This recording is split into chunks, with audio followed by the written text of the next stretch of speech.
All right. Hi, everybody. Welcome to our Spokes Privacy Week events. And we have a terrific program today. I see a lot of friends joining us live here as we kick off the webinar. I'm just going to give it 10-15 seconds before we kick it off. And today we have a really important speaker with us who's going to be talking about some very important developments on the European side, especially. So I'm just going to give it 15 more seconds or so before I do our introductions. I still see folks are joining.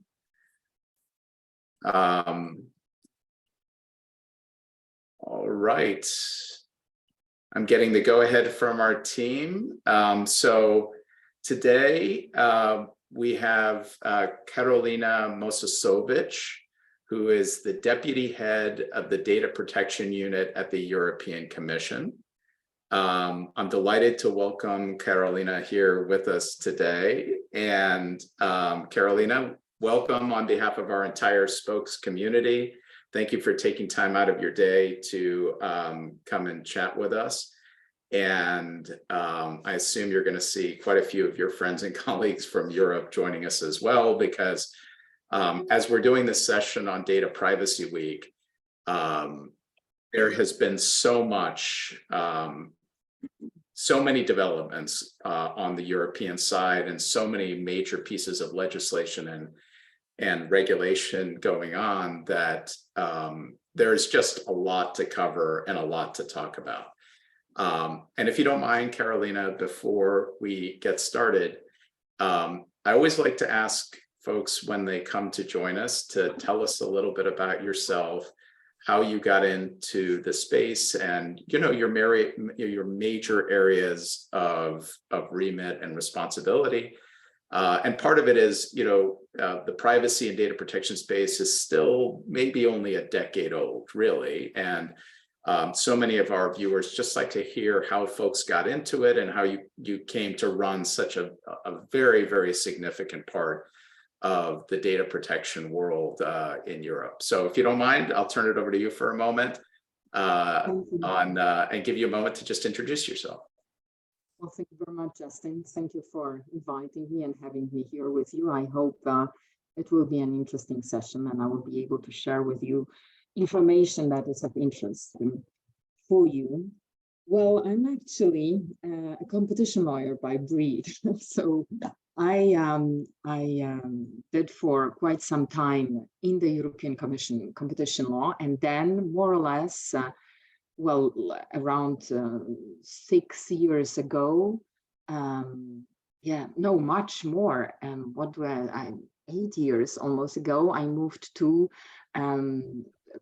issues or questions concerning data protection. It was just the time when the Commission was finalizing the negotiations with the member states, with the European Parliament, concerning the general data protection regulation, and I was taken on the team to negotiate the GDPR with the Council and with the Parliament, and to accompany it to its adoption. And obviously, my employers found that my previous experience was relevant. I hope that not only because of the fines provided for in Article 83, but so this is how I landed in the data protection world.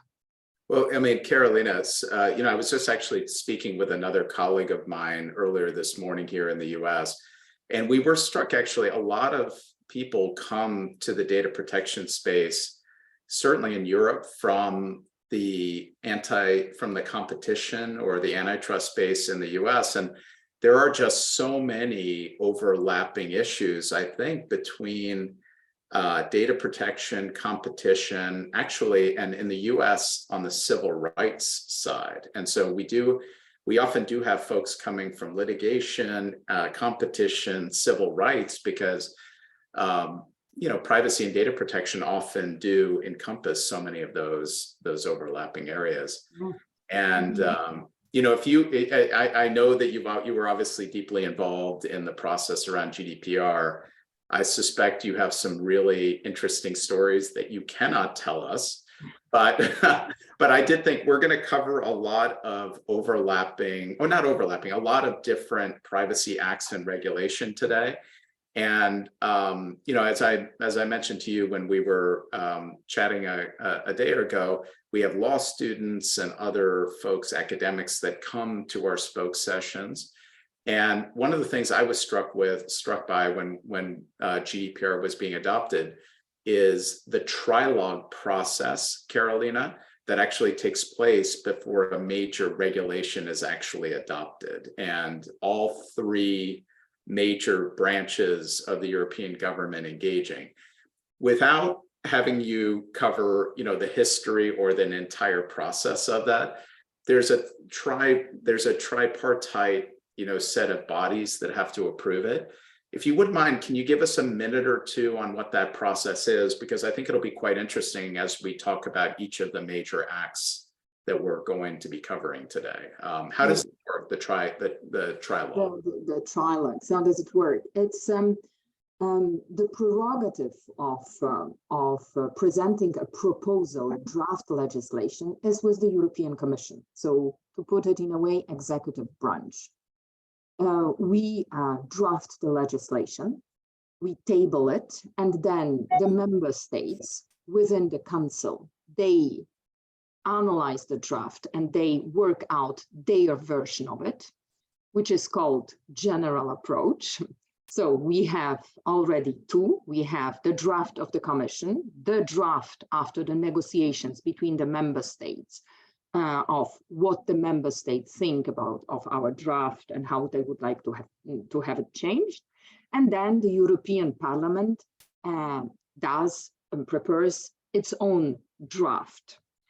So in the moment where the three institutions are ready, well, the Commission was already because it tabled the draft, but the European Parliament and the member states within the Council work in parallel. When they are done, we have three different drafts on the table, and we start the so-called trilogues, where the two legislators are the Council and the European Parliament. It's not the Commission. And we are just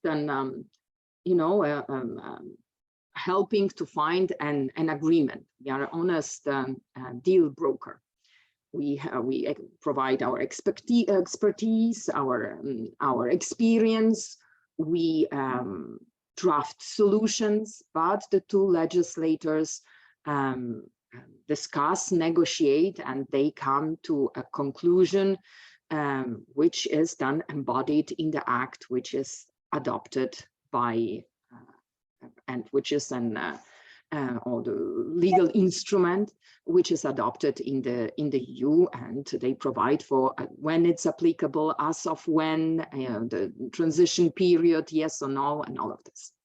Well, I mean, again, it's amazing when you think about this, because this same process involving the Council, the Parliament, and the Commission takes place on regulations. There's a similar kind of process even for adequacy decisions, which is something I found, the extensive level of consultation with three major bodies. And, I do think that framing will be interesting as we sort of dive in here, Karolina. And boy, is there a lot to talk about. So even on the European side, if we ignore the US and we're talking about data protection, we're going to have a string of acronyms that I throw out here. Both of us you're obviously in the government side. I'm former government, and you love to be able to start a discussion where I'm covering the DMA, the DSA, the AI Act, the Data Act, the e-privacy directive, the health data efforts.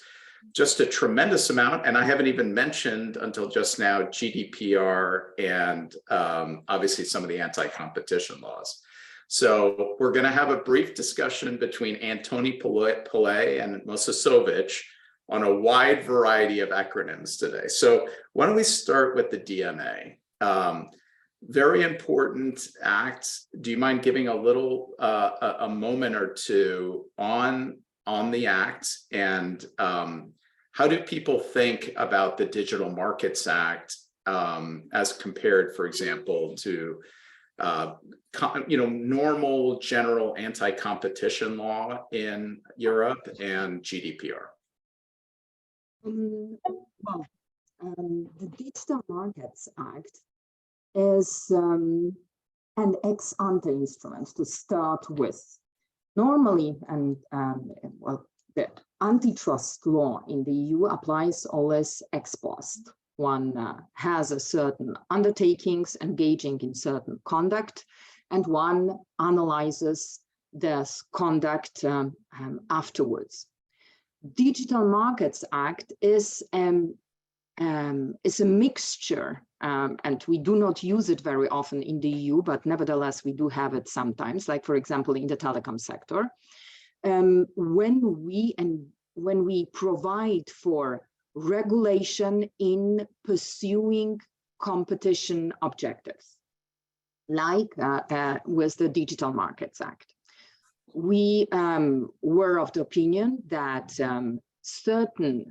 that in the light of the developments on the markets, on the variety of digital markets, the speed of these developments, it would not be appropriate to await the effects of the conduct, but to address some of the I wouldn't like to call it market failures, but to address some of the issues we observed already ex ante, so before. And this Digital Markets Act, which will apply as of April this year, we will, the Commission and the European Union took a decision that we need to introduce additional rules for platforms which act as gatekeepers in the digital sector.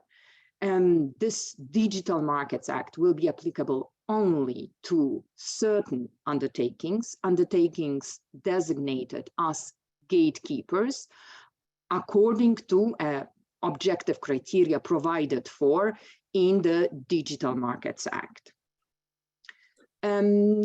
The aim pursued by the Act, it's really ensuring that markets are fairer, more open, and contestable. This contestability of the markets is something that that it's really at the core of the Digital Markets Act.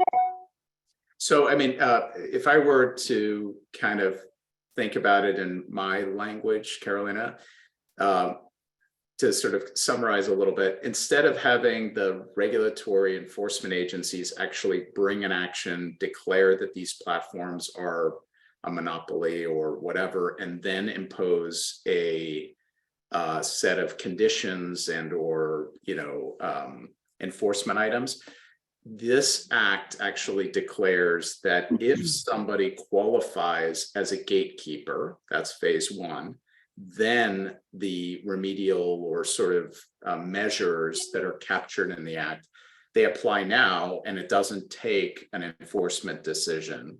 Did I get it kind of right when you were saying the ex ante part of it? So entities that, just to give you a flavor of who are the gatekeepers, who are the addressees of this norm Digital Markets Act, entities that meet cumulative conditions of having an annual EU revenue of 7.5 billion euros or market capitalization of 75 billion euros, and which provide core platform services to at least 3 EU member states, and provide a core platform service with 45 million active end users, and have 10,000 active business users established or located in the EU. So this gives you, I wouldn't like to take you through all the conditions for the gatekeepers, because I understand it's not really easy to follow during such a presentation, but you get already a flavor of the size of the undertakings. So the Commission will take a decision designating those companies as gatekeepers, and as you said, Justin, automatically this undertakings will have to comply with certain do's and certain don'ts. Some obligations will require further specification, engagement more on the side of the Commission. Some are much more straightforward. Yep, that makes a lot of sense, and we'll come to the gatekeeper side of it. I'll put this aside for a moment. I'm sure you've heard, and I'm sure I've seen you speak about this as well, Karolina. There's often discussion about the coverage items on the gatekeepers, and there's been some coverage in the press and otherwise that most of the gatekeepers are non-European companies. I'm sure that's been an issue that's come up so far. But when you're just talking about once a company has been designated as a gatekeeper, there are certain key items that fall into the buckets of side loading and self-preferencing and transparency. What are the, one or two or three critical items that if a gatekeeper is covered, that now becomes an obligation under the regulation?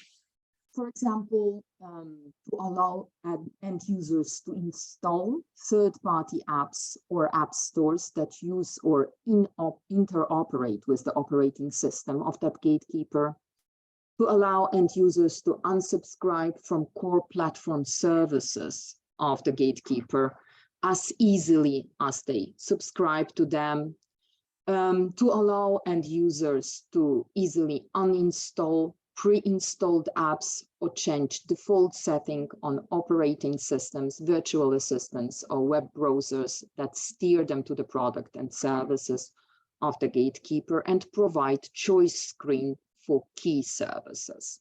Another, and I think in the light of our discussions today, interesting obligations, which concerns much more data, is the obligation provided in Article 5 of the DMA, which subjects the possibility to combine or cross-use data, including personal data, between core services, also for the purposes of personal advertisement, to a consent in the sense of the GDPR.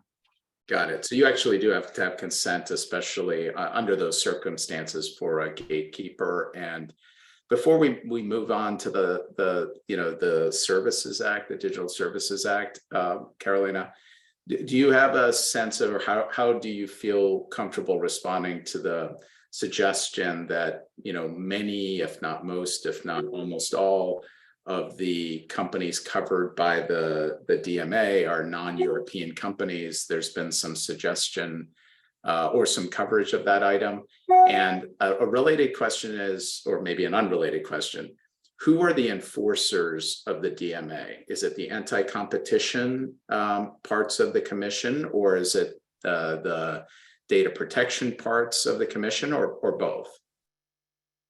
Well, let me start with the second part of the question. So who is the enforcer? The Commission, of course. Parts of the Commission responsible for competition policy and are really have the decisive role, but the Commission is supported,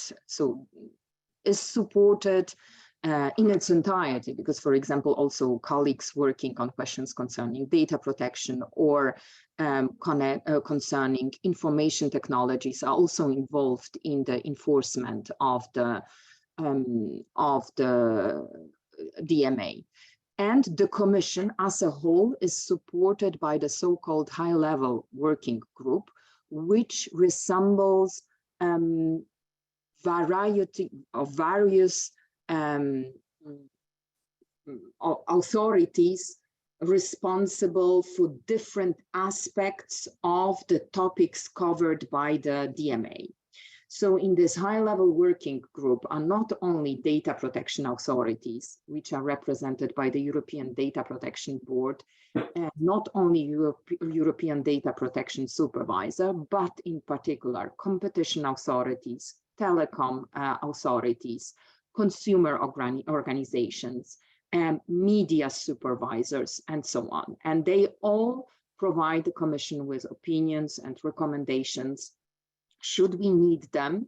And of course, we will need them, and we will be very much informed and supported in our enforcement actions by the views of the supervisors and authorities responsible for a variety of the areas.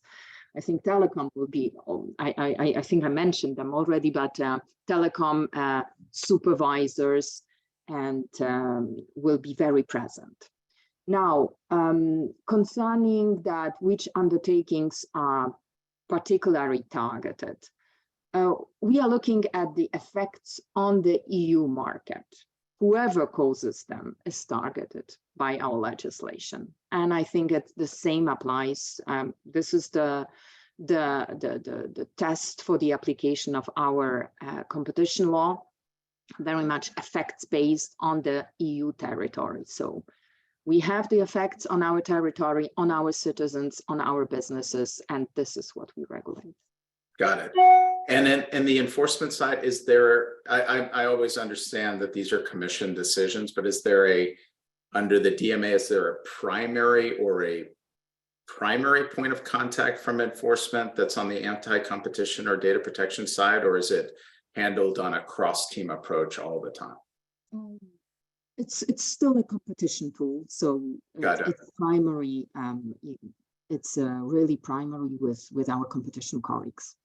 Okay, terrific. Okay, well, now we go on to the next one. By the way, this also gets us to an important concept that often comes up on EU versus US side things, especially, which is a regulation versus a directive versus a decision. And so the Digital Markets Act and the Digital Services Act that we're talking about here today, the AI Act, the Data Act, these are acts, these are regulations, Karolina, under European law, which means they apply to across the member states without any additional action, right? As opposed to a directive. No need for any kind of transposition or adjustment on the national level. Yes. So these are big deals. I mean, we're talking the DMA, the DSA, the AI Act, the Data Act. Let's talk next about the Digital Services Act, a very important additional act. And a lot of the Digital Services Act, Karolina, is talking about content moderation.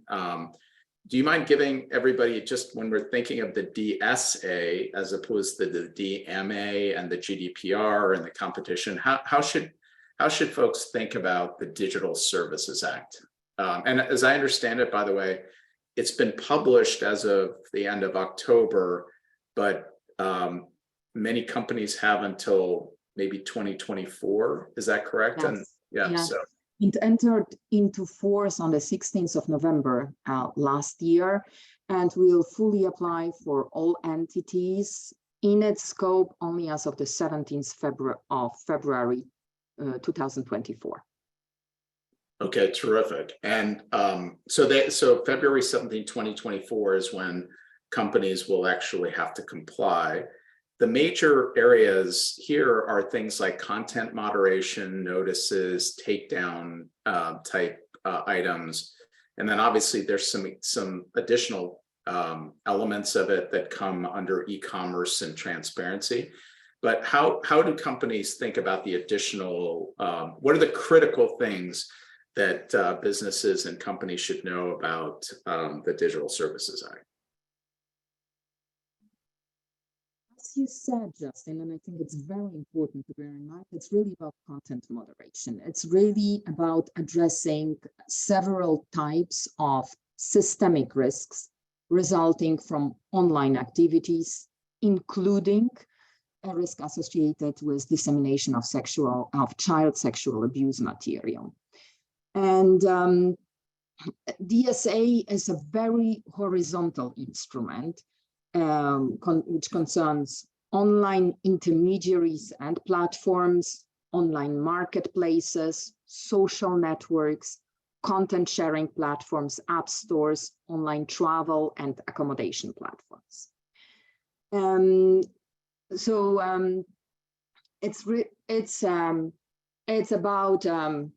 It's about inducing responsibility for platforms having such an important, such an incredible outreach and such an incredible impact on our everyday life, to induce responsibility, due diligence obligations, to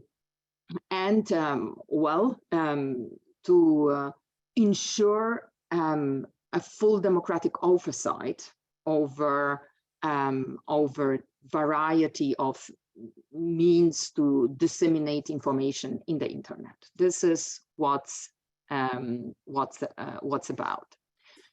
From the point of view, because while we were talking about today's chat, you told me, well, focus always about what it's the add-on, add-off comparing to the GDPR. Well, I think for all of people who are listening to us and think about, so what do I need to know in addition to what I already do concerning the GDPR? I would draw their attention in particular to the rules concerning advertisement, because the DSA establishes additional rules to those which already regulate processing of personal data as far as it's used in order to provide personal advertisement. Now, this we already know. In order to process personal data for a certain purpose, we need one of the legal bases out of provided for in Article 6 GDPR, if necessary, sensitive data, Article 9. Well, DSA provides there for some additions and some restrictions. It includes requirements applicable to providers of online platforms which present advertisement on their online interfaces. And in particular, the platforms must ensure that each recipient of the service can identify in clear, concise, and unambiguous manner, and in a real time, once that the information is presented, is presented as an advertisement, that natural or legal person on whose behalf that advertisement is presented is identifiable. So who is actually paying for the advertisement, on whose behalf this advertisement is presented, who paid for this advertisement, if it's different from on behalf of whom the advertisement is presented. And there needs to be also meaningful information directly and easily accessible from the advertisement about the main parameters used to determine the recipient to whom the advertisement is presented, and where applicable also about how to change those parameters. So to put it in clear words,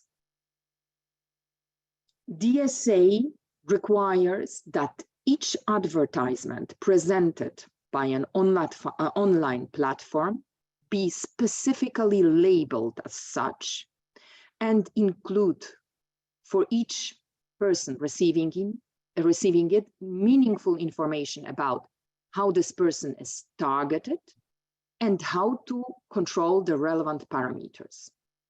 This is the part concerning the transparency. We have also introduced in the DSA 2 bands. First one is providing that providers of online platforms cannot present advertisement to recipients of the service based on profiling in the sense of the GDPR, while using special categories of personal data, so the sensitive data. So ban on personal advertisement when it's done on the basis, when the profiling is done on the basis of sensitive data. Another prohibition, the second ban, is prohibiting online platforms from presenting advertisement based on profiling when they are aware with reasonable certainty that the recipient of the service is a minor. And I think a part of this content moderation and due process obligations and so on, which DSI addresses, I think this conditions concerning provision of personalized advertisement, transparency, and the 2 bands would be something that I would really flag as something that one should be aware of. Whether these are really, really important items, Karolina, you have highlighted. And let me say, by the way, we have a lot of attendees today, and this is a terrific opportunity to ask Karolina questions. So if you do have questions, please post them to the Q&A, and Karolina, you and I can sort of pull them down one by one, if you don't mind.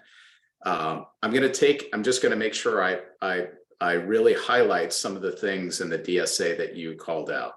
First of all, there's an entire ban on this targeted advertising if, number one, any special categories of data. And is it special categories as defined by GDPR, Karolina? Yes. Is it the same definition? Yes. Here we are fully aligned. It's profiling in the sense, so when this personalized advertisement is done on the basis of profiling in the sense of the GDPR, when the profiling is done on the basis of the data protected under Article 9 GDPR. So sensitive data, data of special category. So this is typically race, ethnic origin, religious, philosophical, political, trade union membership, biometric, genetic health, sexual preference. Gender, sexual orientation. Yeah. Yeah, that's quite a broad bit of data. Just think about, in the US, for example, there are quite a wide set of things that have hit the press where somebody will learn about a medical condition, run searches of some kind, and then start seeing ads for that or a related condition. This is the kind of thing that will be generally prohibited in the EU under the Act.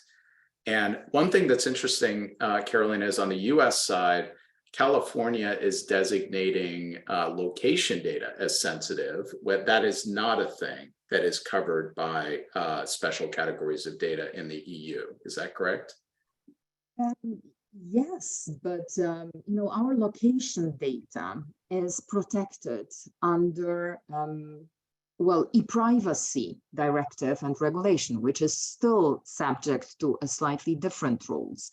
And to which extent the location data would amount to sensitive data on the basis of the GDPR, it's probably a very interesting discussion, because should it disclose that I'm,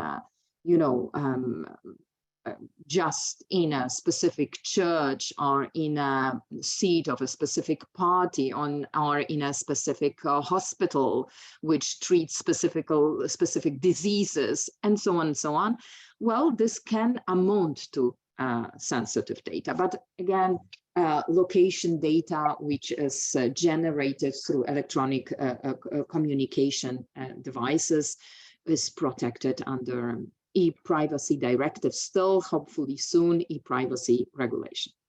Got it. Well, that's a big one. This is a lot. And the second was advertising based on children's data where there's a reasonable belief. There again has been some, when does a company know that it's a child and not is a very difficult issue. I mean, to be honest, and from a technology perspective, we have been looking at and testing a lot of different technologies. You probably have seen some of them, I suspect, that purport to detect whether a person is in fact a child or not. I don't know if you have an opinion or a view on any of these technology pieces, but this is an important change, which is that it's prohibited altogether to advertise or direct an ad to a child altogether. Is that fairly stated? Indeed, well, I wanted to underline that it's when it's directed to the child. So when this profiling is done in such a way that the recipient of the service is a child. But I think the very fact that the text of the DSA underlines that when the online service, when the online platform is aware with reasonable certainty. So there is a little bit of room of maneuver, but that the recipient of the service is a minor. But in the light of Article 8 of the GDPR and already some of the obligations which are stemming really from the GDPR, the undertakings in active and who provide goods and services on the EU market already develop some tools in order to be able to identify whether they would need a consent of a parent, or whether they can offer some kinds of services to a minor, because whether they can or cannot because of the requirement of the consent or not. And I think there is a very interesting development concerning precisely this question, and some actions by Dutch, if I'm not mistaken, Data Protection Authority concerning precisely this question. Yeah. So to find out if it's a minor or not. Yeah, it's a difficult issue, and even the transparency requirements.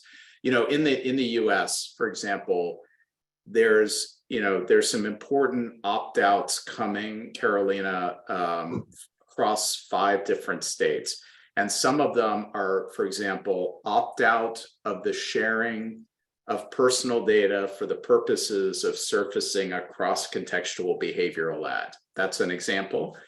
And this is one of the things we do. And when you're trying to make sure that a data subject or a consumer, here in the US, has a simple, clear understanding of what that means, this is an incredibly challenging area, because you're talking about a lot of information, a lot of words. And to be honest, most of my colleagues, friends, family that are outside of the space we live in, they don't know what a cross-contextual behavioral ad is. So, you end up having some very difficult challenges just merely explaining it. And there's a fair amount of transparency that you highlighted that's going to be an interesting challenge, I suspect, for advertisers and the industry. Indeed, but we don't think that it comes as a surprise, because already Article 12 of the GDPR provides that all the information, which is based on Article 12, 13, 14 of the GDPR, and it's already applicable, must be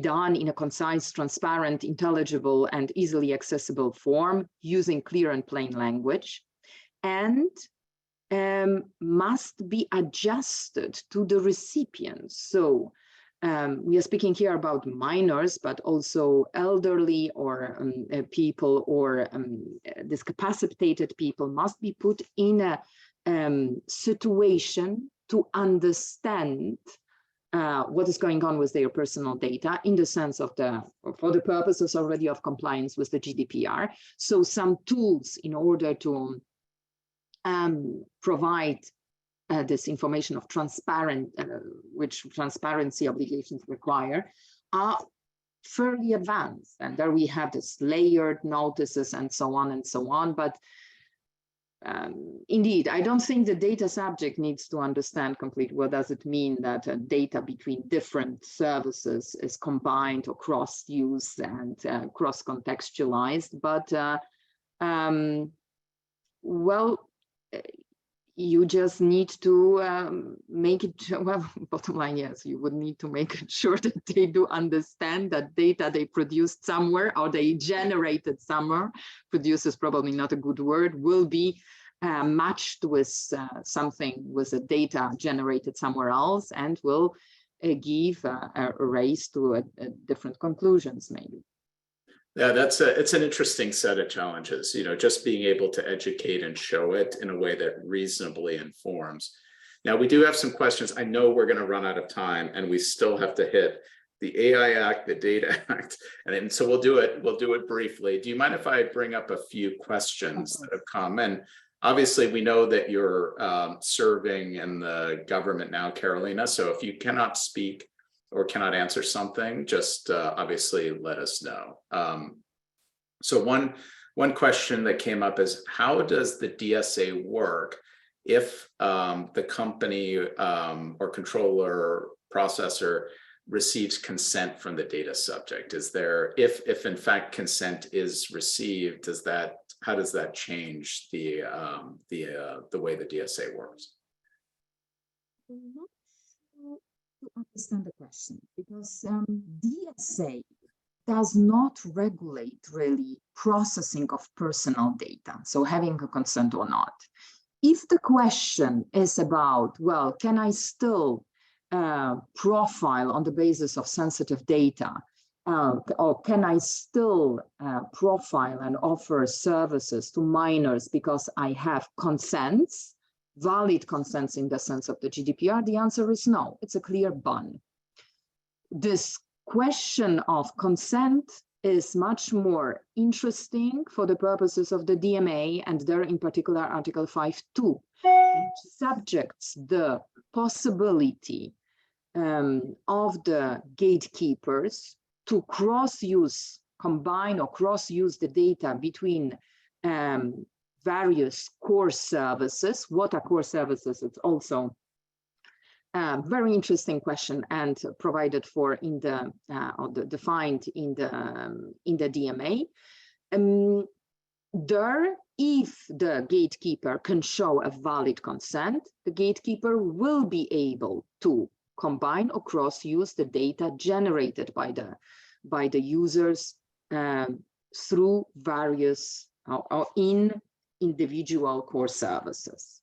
Got it. But this question is important in the DSA, not really, because the DSA does not say much about processing of personal data. It's content moderation, and I focus on just these two bans, which are not made subject to, or where this is not possible to get rid of the ban by showing valid consent in the sense of the GDPR.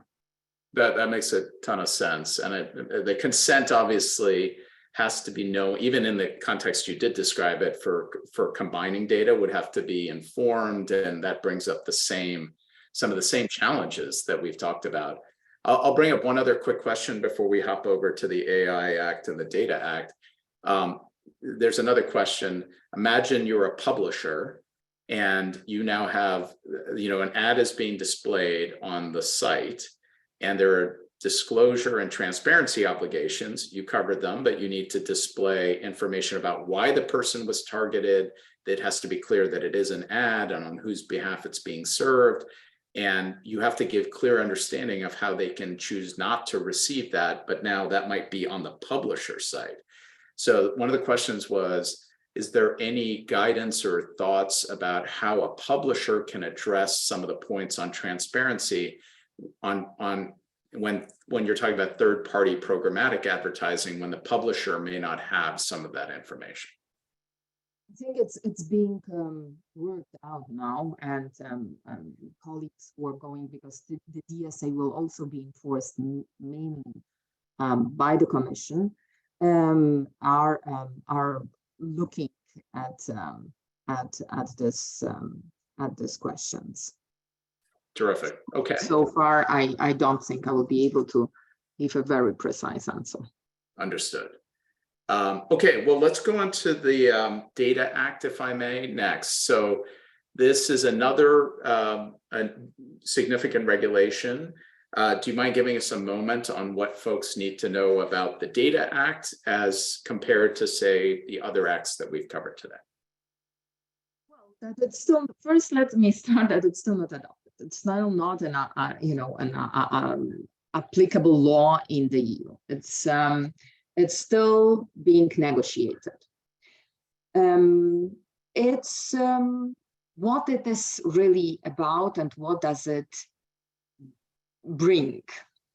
It's part of this package of EU data strategy, to which also DMA and DSA belong, and it aims at ensuring, I would say, fairness in the allocation of data value among various actors in data economy.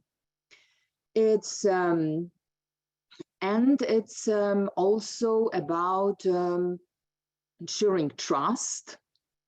It's also about unleashing the potential of data as raw material, in particular for small and medium-sized enterprises. It's providing, it's applicable in particular, actually only to Internet of Things devices. It provides in its first part for the obligations for the manufacturers of Internet of Things objects, that if somebody produces in the EU or offers on the EU market IoT objects, they need to be designed in a way which will allow access and use of the data generated through them.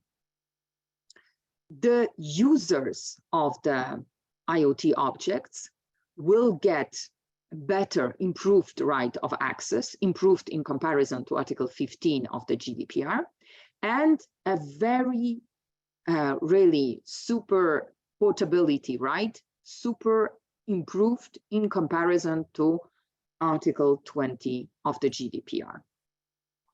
It gives the possibility to third parties to use the data, the individual ported from one device to them, in order to offer services on the other services on the European market. What the DA does also, it tackles questions of contractual fairness. So companies which are producing and the IoT objects, and which are the first initial controllers, are prohibited from unilaterally imposing unfair contractual clauses related to data sharing on small and medium size enterprises. Another interesting part, which is, by the way, very much contested in the European Parliament, is the part of the Data Act which speaks about making business data available to the public sector for common good. We proposed this, this provision based very much on the experiences we had during the COVID crisis. And the proposal of the Commission provides that companies under certain conditions must provide public sector with the data generated on their devices. And here it's the situation, specific situations, it's in particular emergencies, really exceptional needs. But we will see if we will be able to maintain it through the trilogues. The European Parliament is very much reluctant to accept it. And the last part of the Data Act is about facilitation of switching between cloud services.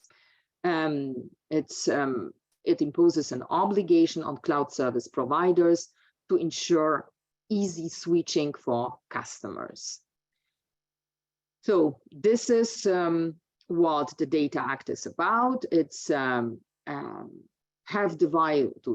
order to have Internet of Things devices where the data generated through these devices can be quickly retrieved, quickly ported, used by the new operators, the recipients so-called. There are some restrictions imposed on the recipients. They cannot, for example, use the data ported to them in order to compete directly with the initial controller, so the company from which the data was ported. But these in Article 6 are, we see more consideration of industrial policy and not so much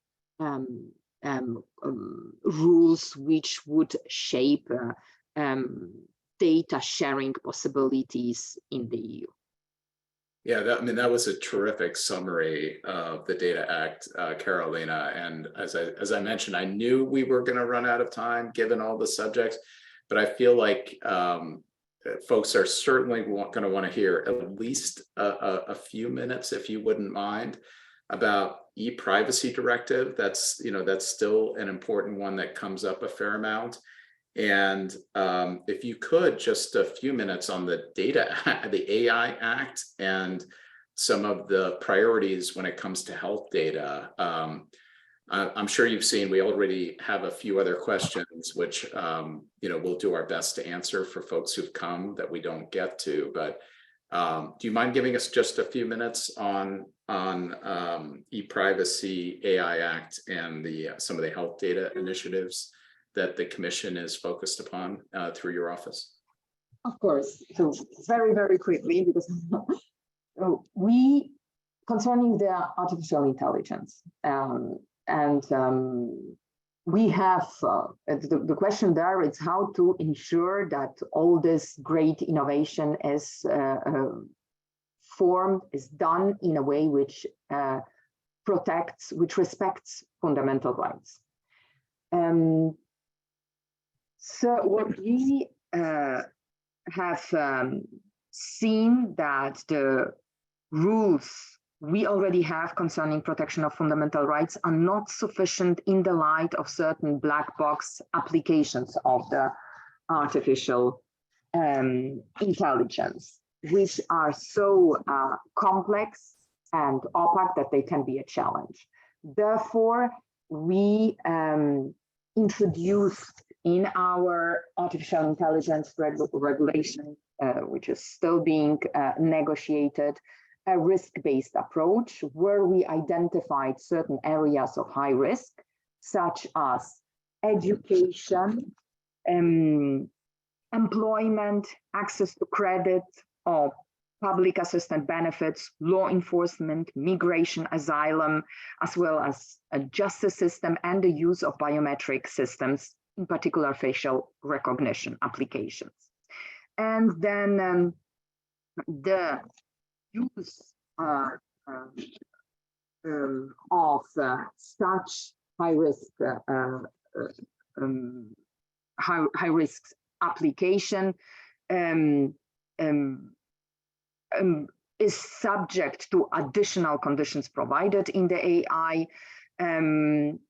It's so that any kind of breaches in this area can be fully investigated.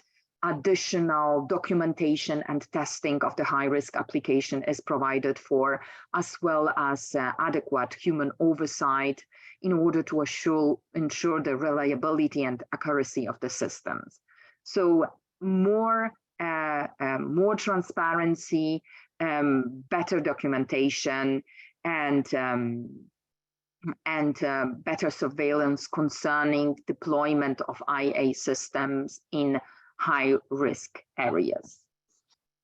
On e-privacy, if I may, on that one, I know again we'll maybe not have enough time, but for companies who are already complying with the automated decision-making provisions of GDPR or are planning around it and are already complying with, you know, normal civil rights laws, what the AI Act, what is your view about how much it adds? What does it change for somebody who's aware of those existing provisions?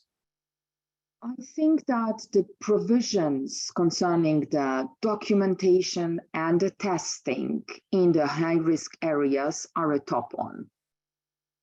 Yeah, so there it's really an addition if artificial intelligence solutions, applications are deployed in the areas which I mentioned, which we defined as high risk. Terrific. I didn't want to make you try to summarize e-privacy in a few minutes, but if you have a moment or so, just to update on where it stands, perhaps. Well, unfortunately, it takes more than anybody thought it will. And it's actually hijacked by questions concerning data retention. So access of the member states to the data produced by companies who generate electronic communication data. So this is actually what blocks moving forward on the grounds for processing of that data. It's a very delicate balance to be struck there. Of course, it also concerns the infamous cookie provisions, which where we have also other actions foreseen in the EU concerning the solution of the cookies. You have probably seen some enforcement measures taken by some of the data protection authorities who are also enforcers of the national laws transposing e-privacy regulations, which is again a slightly complicated setup in the EU. But I think that we are moving closer to the final solution and hopefully adoption of the e-privacy regulation with clarification of the confidentiality principle and clarification of the legal basis, legal grounds, which would allow for processing of the data, being metadata, being content generated through the so-called terminal devices. Very shortly about health data space. Let me know, Justin, if I'm going too quickly, or if you would like to go back to e-privacy. No, this is terrific. Yeah, we only have a few minutes, but I think folks would love to hear for a moment or two. We published our proposal. We will have more spaces, data spaces. It's just the first, and it was published in May last year. It's being negotiated. A very big proposal speaks about, while presenting this act, I would maybe distinguish between two uses: the primary use, so where we want to tackle better access for patients to their own data. So improving actually conditions of access in comparison to Article 15 of the GDPR. And here it's ensuring that people will have immediate, easy access to data in electronic form, free of charge, that they will be able easily to share this data with other health professionals across member states. Yes, it's a top-on in Article 3 of the European Health Data Space in comparison to Article 15 in the GDPR. In Article 15 of the GDPR, in order to get access to the data, one would have one company, the controller would have 1 month to reply. Here one gets automatic access. Under Article 15, it's personal data asset is.